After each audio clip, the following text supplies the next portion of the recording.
प्रखंड बड़का गांव जिला हजारीबाग का बादम गांव कभी हरियाली से भरा हुआ था। सुबह होते ही खेतों में हल्की आवाज गूंजती थी। महुआ के फूल धरती पर बिखरते थे और बच्चे नंगे पांव मिट्टी में खेलते थे। ये गांव सिर्फ एक बसावट नहीं था, ये लोगों की माँ था। बादम गांव की जमीन किसी सौदे से नहीं आई थी। ये जमीन पीढ़ियों की मेहनत से बनी थी, दादाओं के पसीने से और दादियों की दुआओं से। फिर एक दिन सरकारी कागज आए, मुहर लगी हुई। लिखा था, कागजों में मंजूरी, धरती पर अन्याय। झारखंड सरकार से पहले ही मंजूरी मिल चुकी थी। कंपनी को आगे बढ़ने की इजाजत दे दी गई। कागजों में सब कुछ कानूनी था, लेकिन जमीन पर कुछ भी न्यायपूर्ण नहीं था। बादम गांव के किसी भी परिवार ने अपनी जमीन नहीं दी थी।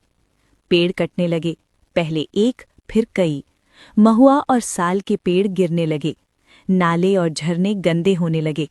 बुजुर्गों ने हाथ जोड़कर कहा, इन पेड़ों को मत काटो, यही हमारे बच्चों की सांस है। लेकिन मशीनों का शोर उनकी आवाज से ज्यादा तेज था। किसी के खेत में लाल निशान लगाए गए, किसी के घर के पास झंडे गाड़ दिए गए। लोग पूछते रह गए, जब हमने जमीन दी ही नहीं तो ये कैसे ली जा रही है? जमीन छीनी जा रही थी, बिना सहमति, बिना मुआवजे, बिना सुनवाई। गांव की महिलाएं खेतों के किनारे खड़ी रहीं, हाथों में मिट्टी, आंखों में आंसू। एक माँ धीमे स्वर में बोली, अगर ये जमीन चली गई तो हमारे बच्चों का भविष्य भी चला जाएगा। आज भी बादम गांव खड़ा है, डरा हुआ है, लेकिन टूटा नहीं है।